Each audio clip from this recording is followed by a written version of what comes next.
Hello and welcome to Toastmasters Unplugged, episode 18, Authors Unplugged. I'm super excited today because we have 4 incredible authors who will be joining me on this virtual stage and sharing about their journeys on writing their books.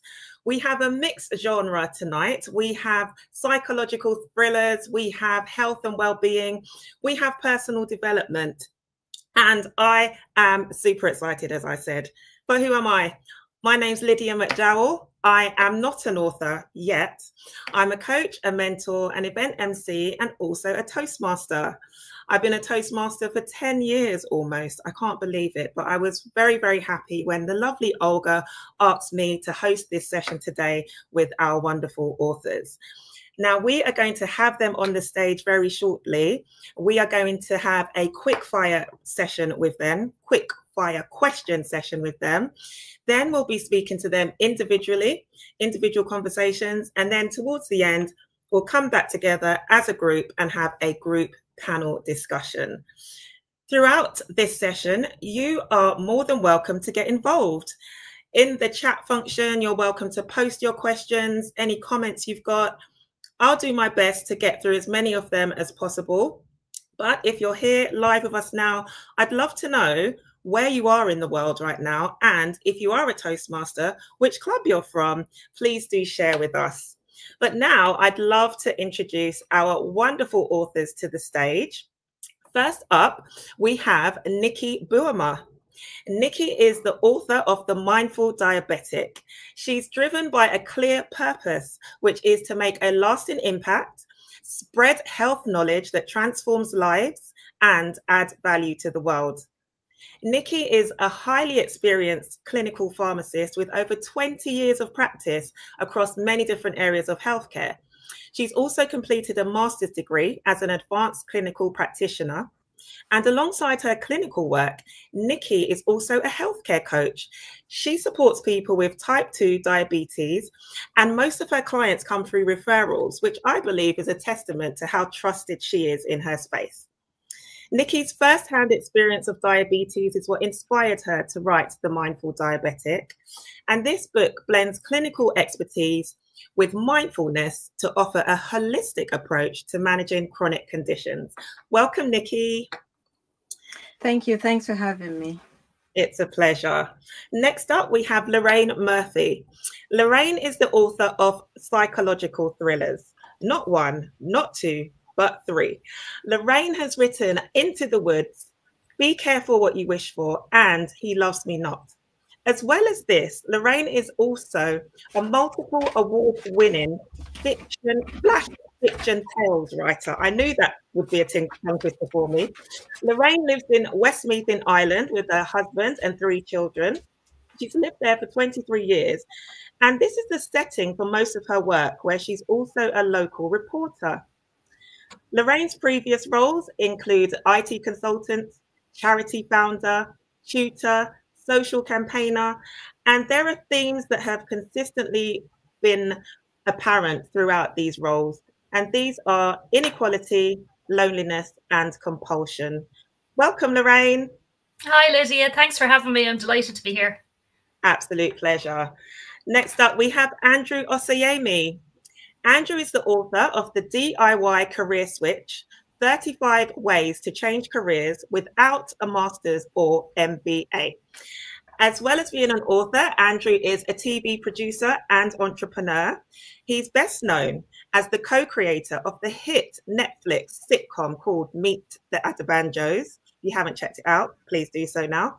Andrew began his career as a financial trader in London and New York before reinventing himself across multiple industries, from media to recruitment and startup businesses.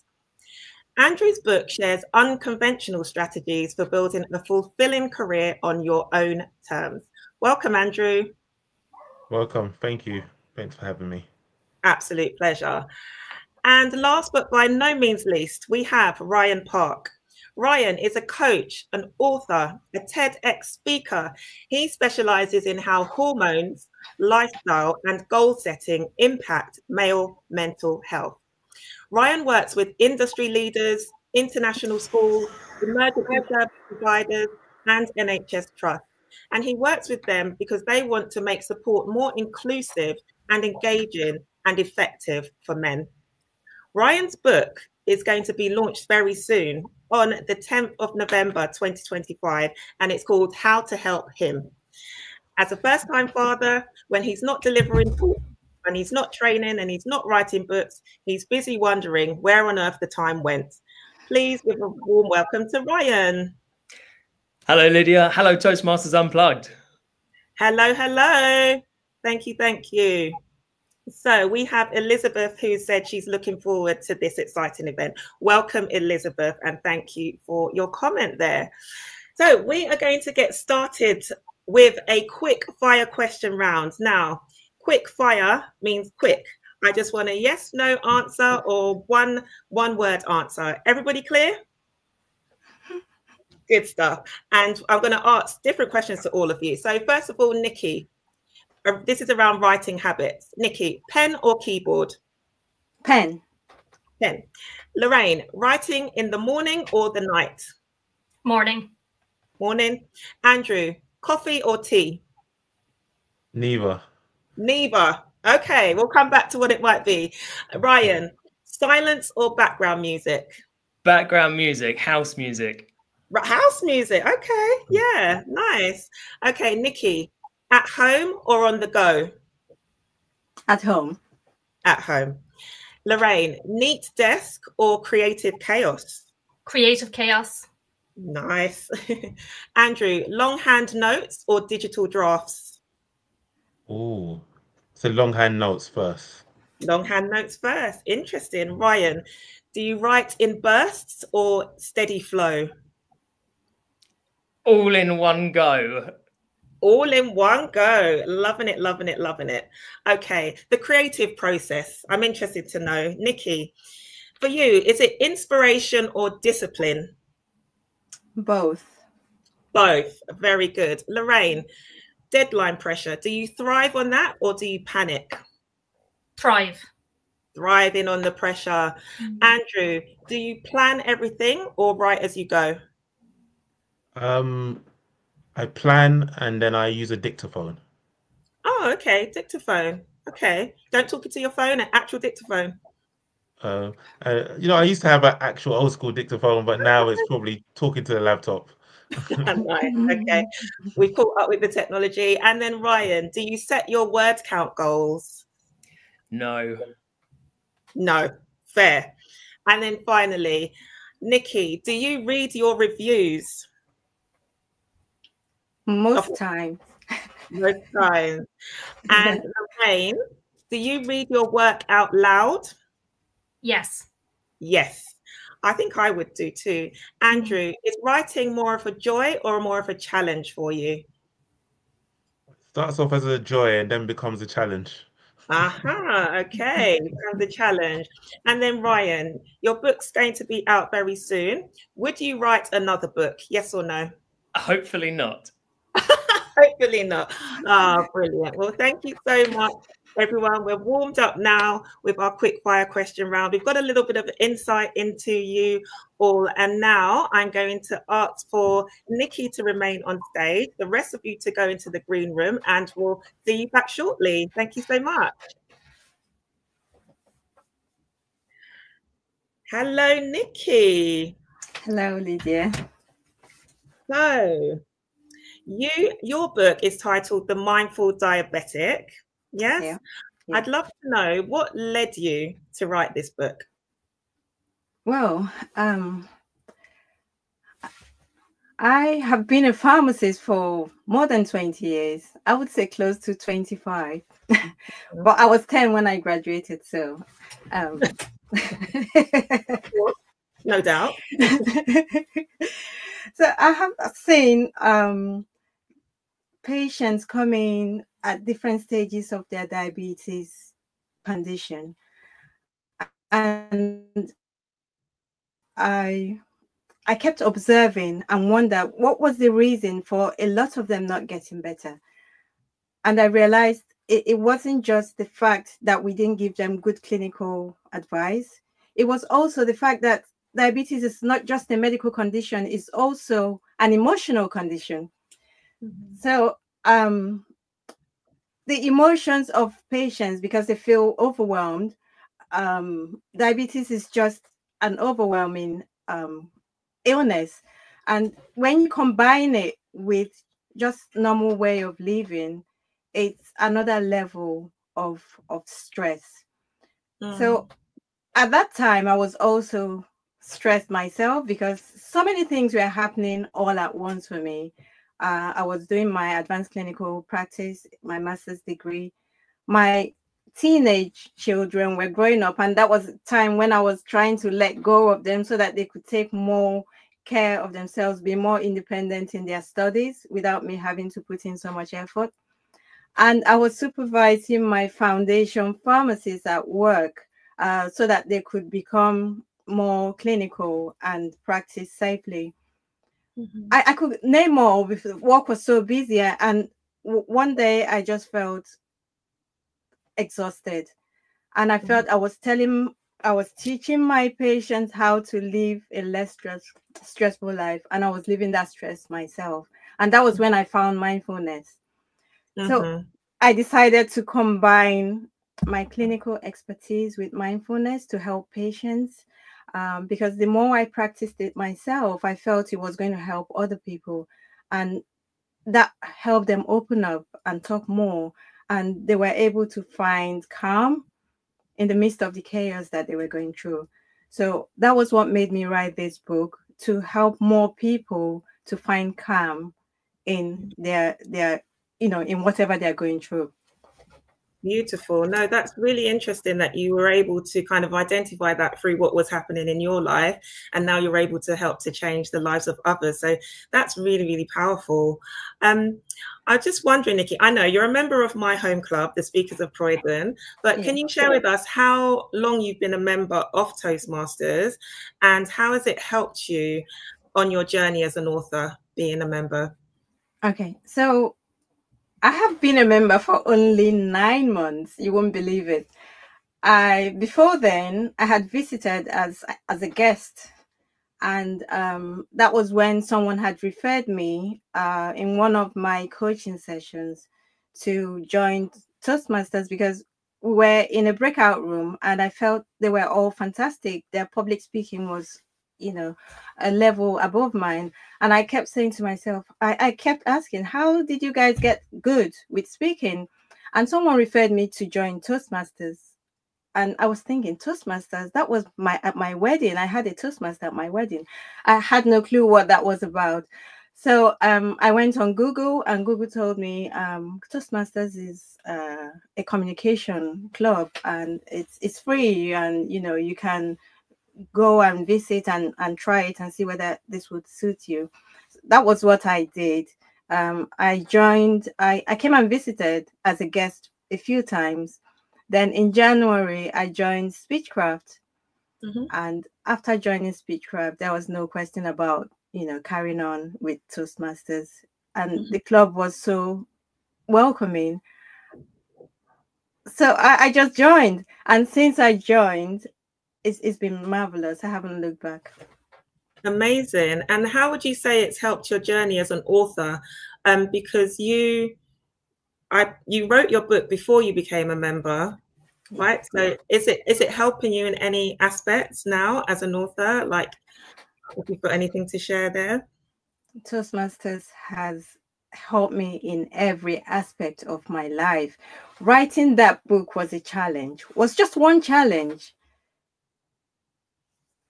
Bringing it out and putting it in the world to amplify my voice and for it to reach a wider audience was the harder challenge. And I feel Toastmasters has helped me immensely. Toastmasters is continuing to help me. I'm still young. I feel like I'm only just starting. So I can imagine where I would be next year, or even a year from now or 2 years from now, because I intend to stay on. I don't intend to go anywhere. It's really helped me gain confidence in my speaking, even though it's a little bit. This time last year, I wouldn't be here. I wouldn't have that voice to talk to people. Everything would have been within me and in my book. And this has given me that push to speak more so that more people can hear and can learn more about what the message I have in terms of managing diabetes in a different way altogether. Mm. Well, that's really beautiful to hear. And we're so glad that you are here with us today and you've taken that journey and you're continuing it with Toastmasters. So, Nikki, before we wrap up the conversation we're having now, if you wanted to share one practice from your book with the audience today that they could start really quickly, what would that practice be? Because now I'm a mindfulness guru. I'm just joking, but I love mindfulness. It helps in every way. And I always start with your breath. Wherever you are, whether you're feeling overwhelmed, whether you're feeling tired, or whether you're confused or not sure what to do, your breath is always with you. It's free and you can use it however you want to. Just pause, take a deep breath, and by the time you've come down to your center, just be present and you would find out what to do next. So my advice is to pause and breathe. Beautiful. Well, that is very succinct and super helpful. Pausing, breathing, very important for us in our daily practices, but in terms of mindfulness as well. So Nikki, thank you so much for sharing your insights about your journey and about your book. I'm going to ask Olga to pop you back into the green room, and we are going to invite Lorraine up next, and we will see you shortly again, Nikki. Thank you. It's a pleasure. Hi, hello, Lydia. Lorraine. Hi, great to see you. Thank you so much for being with us tonight. So Lorraine, first up, if you could share with us which club you have been a member of, because I know you're taking a bit of a break at the moment, and how long you've been a member for, or you were a member for. Yeah, so I'm a member of Mullingar Toastmasters. I'm on a bit of a break at the moment, as I said, just for this year. But I'm a member. I first walked into the club about 10 years ago, and I joined at the end of 2019, coming into the beginning of 2020. So 10 years ago, similar to me. Incredible. Yeah. So on that journey, obviously within Toastmasters, we sort of focus on communication, leadership skills. And as part of that, mentorship features quite highly, right? So I was just wondering how important mentorship has been featured in your journey as a Toastmaster, but also as an author. Mentorship is everything. I definitely wouldn't have done any of this stuff behind me without mentorship. And like mentorship in all its forms, from the moment you get the confidence to utter the words, I think I'd like to write a book, that it, you know, the support in the club was just, it was unbelievable. And nobody laughed.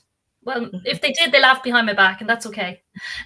But nobody laughed to my face. Everybody was like, yeah, you can, of course you can. And I had come to the club that time through my writing group. A number of people in my writing group were in Toastmasters, and they were writing books. And it just being around people who are doing stuff makes you think, God, maybe you know, I can do it as well. So that was great. Then within the club, there was great mentorships, people checking in on me, seeing how I was getting on, always cheerleading me, always resharing stuff for me, which is really important. And then I had like an actual mentor in the club who was fantastic as well.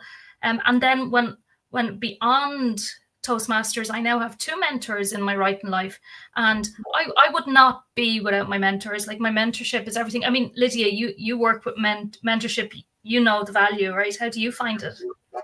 Oh, I find it so rewarding to be able to just offer a little bit of insight to somebody else who maybe their confidence isn't at the level that it could be, to be able to hold their hand on their journey, and then to see them at the other side where they thought they wouldn't be at one point and they are now. That's what I really love about it. So yeah, I totally understand where you're coming from. That's great. It's brilliant. It's brilliant to be a mentor as well. I'd imagine it must be a nice thing to do. Yeah, it really is. Well, thank you so much. It's so lovely to hear how supportive Toastmasters has been for you on your dream to becoming an author, and that you're there. You've written 3 books, and who knows what's next for you. So thank you for sharing that with us. And so, Lorraine, 3 books, which I'm so impressed by. And do you have any advice for any aspiring authors on how to chase that dream of being an author, perhaps through a traditional route of being published versus self-publishing? Do you have any advice or experiences that you could share with us today? Yeah, I think there's kind of a trend in people thinking that you can't get traditionally published.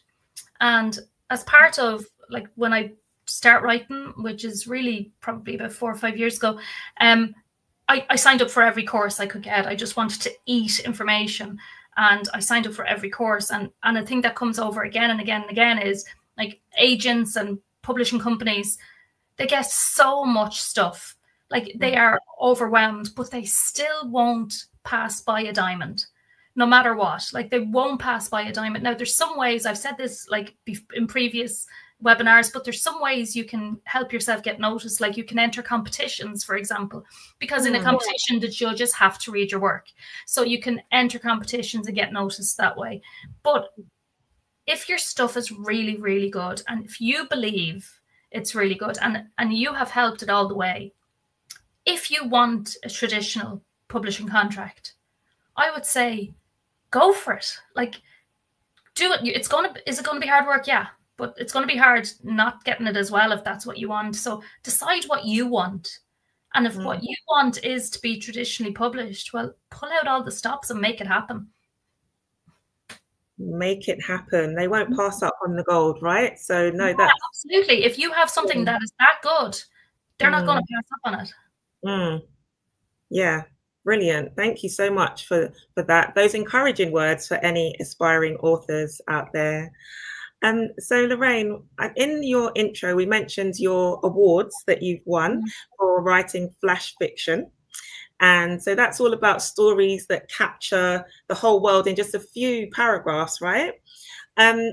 What first drew you to this style of writing? Did you start with flash fiction before writing your first book, or did that come afterwards? Actually, so I won Fiction Factory's Flash Fiction Award for 2022 and 2023. And both of those stories were adapted from chapters in novels that I'm now working on again. So they started as part of novels, and then they came out as chunks of. So I tend to take chunks out of work that I haven't used and remodel them into new stories. Oh, that's really interesting, that creative process. It's lovely to get an insight into that. Well, Lorraine, I want to say thank you so much for sharing these insights and encouraging words with us today. I'm going to ask Olga to pop you back into the green room, and I'm going to see you shortly. And you're welcome. I'm now going to have Andrew on the stage with us. Hello, Andrew. Hi, Lydia. How are you? I'm good, thank you. Great to see you. So, Andrew, you used to be a member of my home club, the Speakers of Croydon, and then you've moved on to, is it Surbiton Speakers? You're a member of now? Surbiton, yeah, Surbiton Speakers. Yeah. So how long have you been a member of Toastmasters? Yeah, I remember it like it was yesterday. I walked into Speakers of Croydon, like nervously, thinking, what am I coming into? Almost just over 10 years ago, 2015. I think you joined just before I did, actually. And yeah, it's been great to see each other's journeys. So, Andrew, what inspired you to turn your career journey into a book? Because you're sharing with the world 35 tips. Yeah. So what inspired you to write that book? And if you could also share with us how your speaking experience within Toastmasters has influenced the writing of your book. Yeah, no, 2 great questions. So what inspired me, I have to go back to my childhood. My childhood growing up. So I was born into a very conservative family. So what I mean by that is my parents thought the TV was the devil. So there were no TVs were allowed in my house. So from the age, like from when I was born until I was like 19, I mean, there was no TVs allowed in my house. So for someone who didn't have a TV, going to the library and getting books was the only way for them to like open their imagination to the world.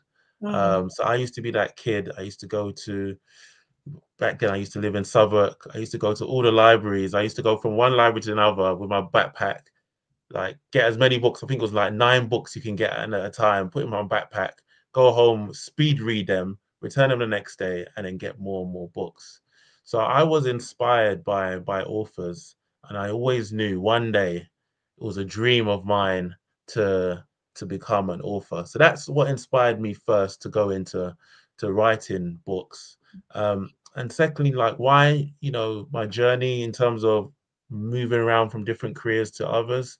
Um, I've moved from so many very different types of roles, from working in finance to working in media to creating TV shows to selling recruitment, selling sales. And everyone always used to ask me like, how? And I thought, why not put this into a book and give not the conventional ways, because I've never done it conventionally, give unconventional ways on how you can switch careers. So it's a fun book. It's going to spark your imagination. It's going to give you unconventional ways on how you can move careers. And the last question around Toastmasters is Toastmasters really taught me about the art of storytelling. And I remember, when we was at Speakers of Croydon, some of the techniques was like just jump straight into the story. So that's really helped me with my writing. I just sometimes just jump straight into a story, get the viewers or the readers like, straight into where the action scenes, and then I develop my argument. So yeah, my book is very much story led. Every tip I give is a personal story, which I hope connects with the audience. Brilliant. Thank you for like sharing with us the journey, like from your childhood and how that impacted your love of books and where you are now. It's a really beautiful journey for you to share with us. So thank you for that. So Andrew, in your book, 35 Ways to Change or Pivot Careers, I was wondering if you could share with us some of your more unconventional career switch. Yeah, absolutely. I think I'm going to share two tonight.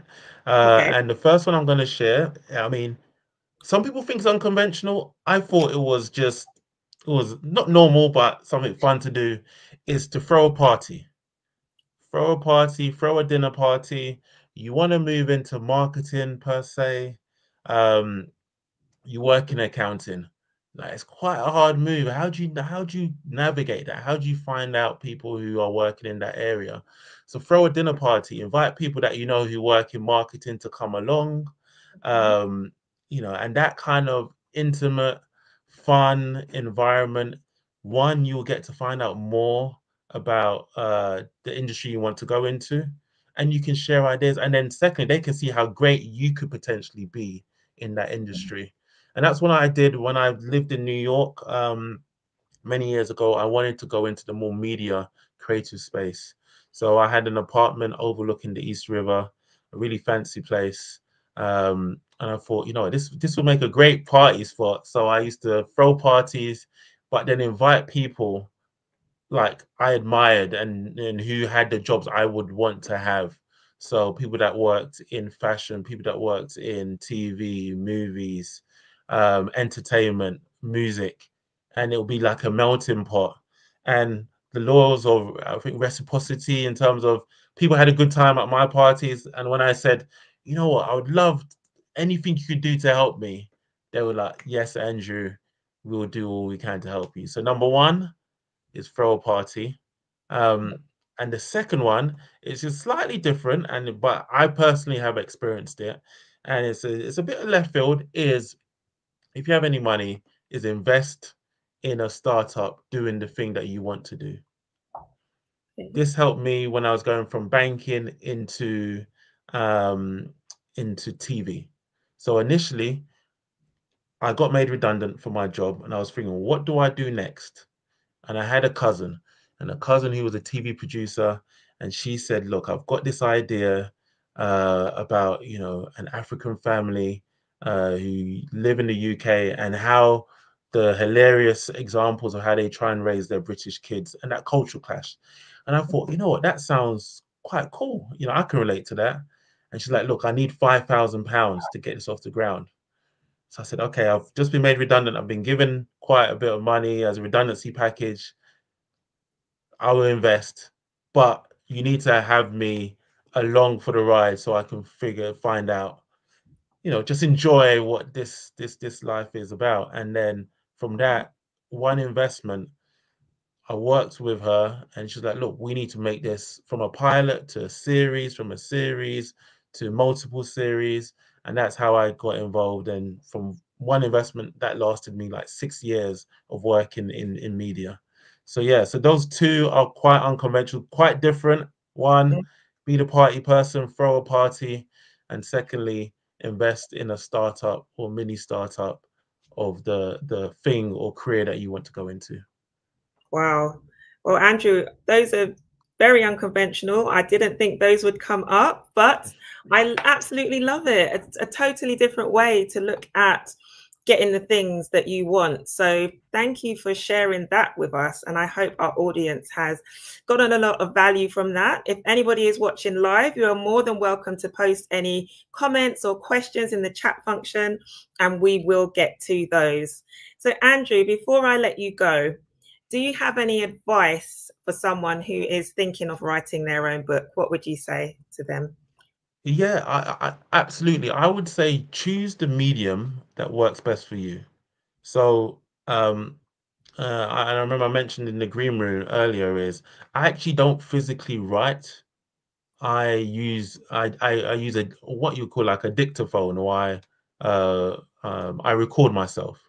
So what I do, because I'm not good with typing, and I find it better sometimes to edit rather than to create my ideas on paper. So I would have an outline, and I would just talk into a mic about what this chapters are going to be, tell a story, just talk for like 8 to 10 minutes each morning, and then I'll get that transcribed, and then I would edit that into my chapters. So yeah, so I have folders and folders of just audio files, like chapter 1 audio file, and that's how I would use it. So find the right medium for you to make it work, whether it's using a pen or paper, whether it's typing, whether it's using a dictaphone or recording device. Find the right medium for you. The right medium. No, that totally makes sense. And I'm an audio person myself. So yeah, I like that. And I want to say thank you so much, Andrew, for sharing your story, for sharing your insights, for sharing your advice and your creative ideas of career switching. And we will see you again shortly, but I'm going to ask Olga to pop you back into the green room, and then we will have Ryan up on stage. Hi, Lydia. Hello, Ryan. Great to have you here with us. So, Ryan, can you tell me which club you're a member of, first of all, and how long you've been a Toastmaster for? So, I'm a member of West Heart Speakers, and I've been a Toastmaster since I walked into my first session in 2017. 2017. Lovely. And can I ask you then, how has Toastmasters influenced your career journey? So you're a coach, you're an author, you're a TEDx speaker. Like, what sort of influence has being a member had on your career journey? I have no doubt that I would never have done any of those things you mentioned if it wasn't for Toastmasters. And the reason is because when I walked into that first session in 2017, I was missing something that I didn't even know I was missing. So what had happened that year is, at the time, I'd been in a long-term relationship that had broken down. I'd been dumped. I know that's hard for you all to believe, but I'd been dumped. And I was told by my partner as she left me, she said, "You just don't listen to anyone." And then I had 2 managers that I hired that year that worked for me. They both quit, and they said, "You never listen to us." And I thought, what I'm going to do is I'm going to go and I'm going to learn public speaking. So next time someone tells me I don't listen, I can explain to them why they're wrong. And so I went to Toastmasters with that in mind, like I'm going to become this amazing communicator and be able to sway anyone round. And I remember the first half and I sat and I listened to the talks. And then in the second half of this meeting at West Hart Speakers, the evaluators stood up and they gave evaluations to the first speakers. And I remember thinking, wow, how did they do that? How do they know what these people said? And so Toastmasters really woke me up to what listening was. And I'd never really done it before Toastmasters. That was the skill that then got me into, there's another twist that got me into coaching, but that's the skill, learning to listen, that enabled me to do all these other things. Because up until that point in my life, I just did everything as quickly as I could. And I really didn't listen to anyone. I didn't take the time to understand what other people were trying to communicate or what they wanted. Yeah, listening is such a powerful skill, and to know that you were able to develop that skill from being a Toastmaster and it's actually changed your life, really, it's incredible. So you are a coach, and I was just wondering, were you a coach before you joined Toastmasters, or is it something that came about as your Toastmasters journey? So I didn't even know what coaching was. And then in 2018 or 2019, we had, I think at the time he was our area director, I might be wrong, but Steve Campion came to visit our club and he showed us this early version of Pathways where it asks you questions and your answers meant that it could tell you, it could recommend which pathway you should do. So I filled this thing in, it came back and it said effective coaching. And I was like, no, I don't want that. I want dynamic leadership. I'm a leader. How do I do this leadership course? Anyway, it said you should do effective coaching. Anyway, I had the link for it. And so I thought about it over the weekend. I thought next time I'm gonna answer the questions that make it say you're a great leader. You should do, you know, the leadership course. So I thought about it and I filled in my really clever answers. And it popped up again saying, no, you need to do effective coaching. And so I took time and I thought about it over the next week. And I started to realize, because at the time I was running a team that worked really well when I was there. But when I was away, like when I was on holiday or when I was, you know, working in a different area, things went really badly wrong. And it started to dawn on me that actually maybe I was a competent manager, but I was a terrible coach. I wasn't empowering people. And that's why when I wasn't there, things weren't working properly. And so what was really amazing, I realized, is that Pathways worked out in 15 minutes what I had not worked out in 15 years of working and business, which was that I needed to learn coaching skills to enable my team. And then I went from being the sales and operations coach internally in my own business to eventually working with men and coaching them on their mental health. Well, male mental health and hormonal health, really, the connection between the two. But it would never have happened if it wasn't for Toastmasters and that Pathways quiz. Wow, what a journey. The Pathways quiz is what sparked your coaching journey, and I think that is really incredible. Imagine if you hadn't become a Toastmaster and you went about life the way you were doing so before, it would probably look very different. So that is incredible. Thank you for that share with us, Ryan. So you are a coach for men. Your book is going to be launched very, very soon. Very exciting. But from what I understand, your book is for women. Can you tell us a bit more about this and why you've made this decision? Yes, I think it took me a long time to come to that decision. So most of the work I do now is actually public speaking. So having my experience as a coach is fantastic, but because that enables me to talk on stages with confidence that what I'm saying works.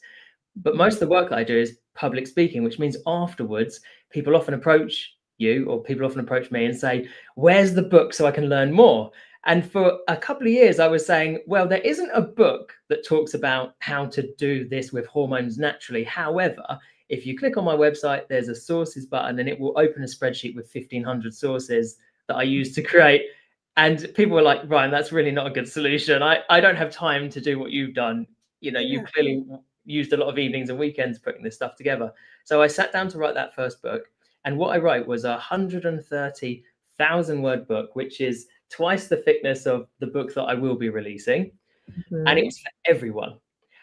And then my publisher got me to introduce it to beta readers, a bit like evaluators who would read the book and give me feedback on it. And they had highlighters, they could highlight what they liked and what they didn't like.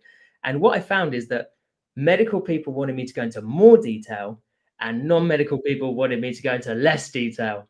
So I was like, okay, I need to decide, is this for medical or non-medical people who want to use the information themselves? So then I did a second book, which was for non-medical people, but with supporting sources. And when I got that one back, what I found is the sections that women loved were certain stories about certain hormones and transcripts of real coaching conversations so they could see how to support a man if he was in crisis. And those bits that my female beta readers loved, my male beta readers said they were boring and I should take them out. So I'm there looking at these highlighted manuscripts, realizing I have to decide, is this a book for men or a book for women? And then I opened up LinkedIn and other social medias, and I looked at all the requests I'd had in the last 6 months. People saying, do you have a book I could buy? And over 90% of those who had asked me for a book were female. And in the conversations I'd had with them, it was really clear it was because they were worried about a man who'd reached out for help and he hadn't found the support to be what he needed.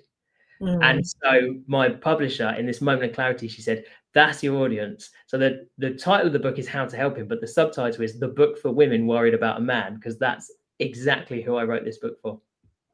Got it. So that process of testing the market, getting those evaluations, like you say, the feedback is actually what has brought you to decide on who the book is targeted towards. And I'm sure it will help so many men via the women in their lives.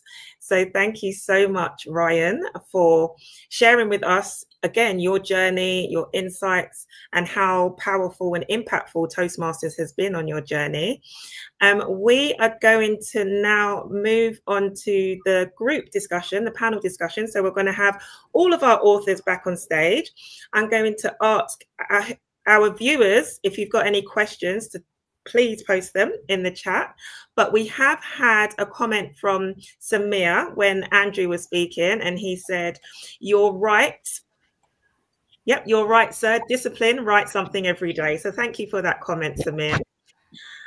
We do have a question from our audience, and this is from Chris Bavell. And Chris has asked, do you have to be a good writer to author a book? Do you have to be a good writer to author a book? Who would like to take that question? I can take it.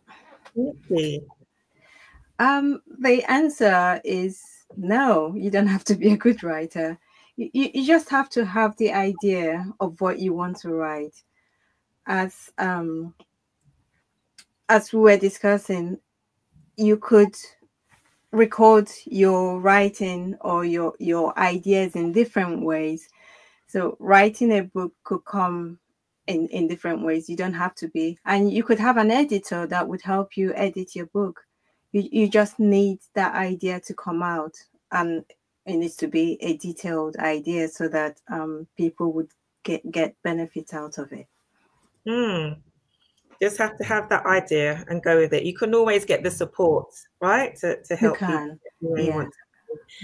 Anyone and else? also, Lily, just to add, and this is from my TV experience, is, you know, like, you don't have to be a good writer, but your audience will tell you whether the book resonates with them or not, right? So I think anyone can write a book, but the audience will tell you. So I think sometimes that's the worry. So I think just write and just give it to the audience, and hopefully the audience will give you feedback and valuable feedback. And if it's, like, you know, to improve it, then you can use that for the next book, and then hopefully you become a better writer over time. Yeah, thank you. Yeah, that feedback, it's so important, isn't it? It's definitely helped Ryan on his journey to getting his book out there. So feedback is so important, and it's a huge part of our Toastmasters journey in general. Should we move on to the next question, because we've had another one? Or Ryan, you want to take that one? Yeah, I was just going to add something to it. I love the comments so far from Nikki and Andrew, and if I could send a message back in time to be delivered to Ryan before he started working on his book, I would say, write a bad book, because what was putting me off was thinking I have to write this good book and I'm not an experienced writer, so how am I going to do it? But I would say, sit down, write a bad book, because it's much easier to edit a bad book into a good book than it is to write a good book. Once you have it in front of you and you print it off and you read it back, you know what you don't like. So you read it and you're like, oh, that doesn't make sense. I don't know what I was getting at there. And then you edit that. And I think that's how you get to a good book, or that's the way I got to a good book, is I wrote a bad book. And then when I looked at it, I could see what was wrong. And editing it was so much easier than looking at that blank page. Got it. Just That's get so true. right. Just get writing. Yeah. Wonderful. I just wanted to add, sorry. When I wrote my book the first time and I gave it to my editor, there were so many crosses of red in my book. I gave up for 2 months before I went back to it again. That was how bad it was. It was so discouraging with everything. I just felt I had to start all over again to write this book. And yeah, write a bad book, then you can rewrite it and it becomes good. Write it and it becomes good, and you get that feedback from your audience as well. Yeah. Yeah. And I'll just add in then as well, you know, the saying, you don't have to be great to start, but you have to start to be great. And you learn as you go, you know, don't wait to know more, just start now. And you can learn as you go along. You know, you'll pick up so many things as you go along, but just start. Just start. Get started. So Chris, I hope that answered your question. Thank you so much for posting that question. We do have another question. We've got one from Elizabeth Jordan, and she asks, how does being a Toastmaster help you with writing your book? I think some of you have shared so far, but is there anything else that you could say how Toastmasters has helped with writing your book? Lorraine? Oh, Ryan. No, let's put Lorraine on the spot. I'm joking. But I'm going for it. Go on, Lorraine. Yeah, no, as I was saying earlier, I think I answered that question earlier, that it's, well, I mean, you're telling a little story every time you're standing up and doing a speech anyway. So anything that you're working it with words, anything that involves telling stories, telling ideas, communicating the message, that's all Toastmasters. So it all helps. Yeah. Yeah, it all helps. It all helps. Ryan, did you have something to add there? I did. I really like that comment as well. And hello, Elizabeth. Thank you for all you do for Toastmasters, and thank you for the question. I think that at its core, Toastmasters is about understanding others and also thinking about how you deliver a message. And I think that what we learn at Toastmasters, the medium doesn't matter as much as we think it does. When you sit down and write a speech, it's in some ways quite a similar process to writing a book. I found there were moments where I wrote whole chapters and then I looked back and then I thought, hold on, what am I actually trying to say here? And I have to do that when I'm writing speeches as well. I have to remember, what do I want my audience to think? What do I want them to feel? What do I want them to do? And I tried to bear that in mind for every chapter so that by the end of it, people would see that one thing that I wanted them to take away. So I think it's really fundamental. Being Toastmaster helps writing a book because it helps you to think clearly and understand what you're trying to get across. Yes, really powerful, having that clarity before you put that pen to paper or get on that keyboard. So yeah, totally agree with that one. So thank you, Ryan. Did anyone else want to contribute to that question, or should we move on? Move on? Okay. We don't have any other questions from the audience, but I have a question for you. And looking back on your journey of writing, what's the one thing that you learned that you think might help someone who's watching today? So in your journey of being a writer, there might have just been something that you just didn't know before you started, but you wished you'd known at the start. Can you think of anything that you could share with the audience today? I can go for that answer. Thank you, Nikki. When I started writing my book, my plan wasn't to include mindfulness in my diabetes book. It was just to write a book as a clinical observer and to share my message or what I've observed over the past 20 years about diabetes. But when I had that overwhelm of not knowing what to do, when everything seemed to be happening all at once for me, that was when I discovered mindfulness. And I completely changed the look of my book as I implemented mindfulness, because I knew it was going to help more people than what I originally planned to write. So that's how the Mindful Diabetic was born. Thank you so much, Nikki. Did anyone else have any comments on that question there? Anything you wish you'd known at the start that you didn't, that might be helpful for any aspiring authors? And it's okay if not, because you've shared so much with us already. I would probably suggest thinking about how you're going to market the book before you write it. Sometimes it is counterintuitive. It goes against sometimes the creative process, but I think sometimes it's 50% of a book is the marketing of that book. You know, how are people going to find it? How are people going to discover your book? How are you going to promote the book? And so on and so forth.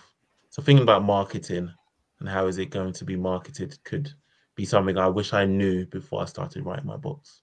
Before you started, marketing. How's it going to get out? How are people going to find out about your book?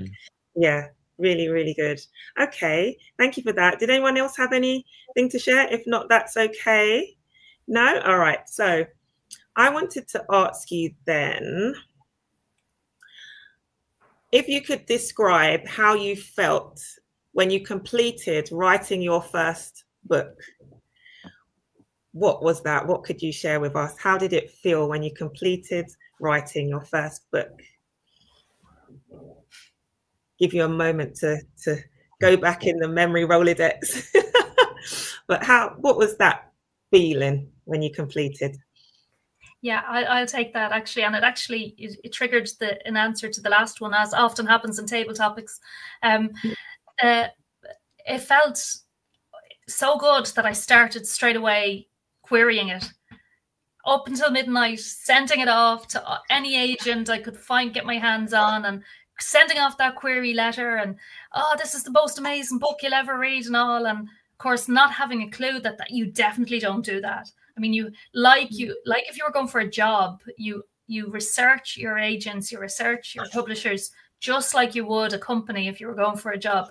You wouldn't just blindly send your stuff to a company and say, I hope you've got this role and you're going to love me and all the rest. And they're looking at it going, we don't even need people like you. That's exactly what it's like sending a mental application to an agent or a publisher. So that would be my number one thing I wish I knew. To put as much work into your application as you do into your book. Target the agent, target the publishers that are in the same genre, that are representing people in the same space as you are. That's the thing I wish I knew. But you learn as you go. As I say, learn as you go. But yeah, it felt unbelievable. I actually couldn't believe that I had written a book. I actually couldn't believe I'd written a book. I think I didn't believe it was actually going to be written, and there it was in front of me. It's the most amazing feeling for anyone who's ever dreamt of writing a book. There are no words. No words. No words. No words to describe that feeling. Oh, thank you, Lorraine. And thank you for that tip as well about getting your book out there. Would anyone else like to answer that question? What was that feeling like when you finished writing your first book? Ryan? I had a feeling of excitement and kind of fear as well, because the journey I'd been on throughout the edits and the beta reader feedback, I'd hired 4 fact checkers to look at the content of the book, how I was using the references from a biosciences, a public health, and a statistical angle to make sure that I wasn't misrepresenting any of the 340 sources that I'd used in the book. And then there's this moment where it's finished and you get back, you look at what the publisher sent you and kind of go, okay, yeah, this is the book. And then I realized that the editing and the fact checking, that was all good, but now it was all on me. Now it's my words committed to the paper. And so it was very exciting, but I also found that that moment was a different kind of scariness. It was very exciting. I was like, okay, wow, there's no going back now. It's going to go out there and people will read it having never spoken to me and not knowing necessarily the, you know, intent, stuff like that. They just take the book and the book has to set the context. So I found it was very scary, but very, very exciting. Scary and exciting. Thank you, Ryan. Thank you. Thank you. Nikki or Andrew, do you want to share really briefly in just a few words, what was that feeling when you finished writing your book? You want to? Okay. Mine was different because I self-published. I actually joined the self-publishing club. So there were thousands of us publishing, but it was a very good medium because there were some people who had written like 15 books, there were 0 books, you know, they had written so many, and they were all encouraging when you had any questions, you know, your answer, you would get answers straight away. But when it got to the final bit, when I had got my paper, the cover of my book all sorted, and it was ready to go, I was scared to click that publish because mine was on Amazon. You just have to click something and it goes. And I left it for a couple of days before I actually clicked on it. But when it went and I got my book, I got my first copy. I was excited. I said, really? I wrote this? It was exciting, but still I was wondering, would anyone read my book? Yeah. You know, yeah. So, but yeah, it was a lovely moment because that was my first book, and now I'm actually inclined to write more. Love it. Wow.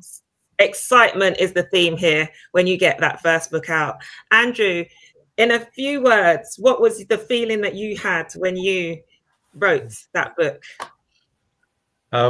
Ecstatic, and then, you know, I needed a drink. Ecstatic and needed a drink. Thank you so much. Well, we do have one more question, but unfortunately, Elizabeth, we won't have time to get to your question, but you will be able to reach out to any of the authors that are on our virtual screen tonight via social media. They're all on LinkedIn and various social media platforms. We have come to an end of our session. I'm quite sad because I feel like I could have spoken to you guys for so much longer. But I just want to say thank you so much for being here tonight or on this session, sharing with us all your insights about your journeys to becoming an author, about how Toastmasters has impacted those journeys, and also what the feeling is like when you've actually written that book. Excitement, fear, no words. It's incredible. But thank you so much, Ryan, Nikki, Andrew, and Lorraine, for being here with us for this Toastmasters Unplugged. Thank you also to everybody who has tuned in live, who has gotten involved in the chat. Really appreciate you for that. Thank you to Olga, who is behind the scenes, making sure everything runs smoothly for us. It's been an absolute pleasure for me to host this Toastmasters Unplugged with our 4 incredible authors. I want to say thank you so much for tuning in. And the next Toastmasters Unplugged session will be on the 20th of November. And it's all about Distinguished Unplugged. So distinguished Toastmasters who have achieved that status in this past year will be interviewing them. And if you don't know what that means, then you need to tune in. Thank you so much, everyone. My name is Lydia McDowell, and it has been an absolute pleasure. Goodbye. Thank you.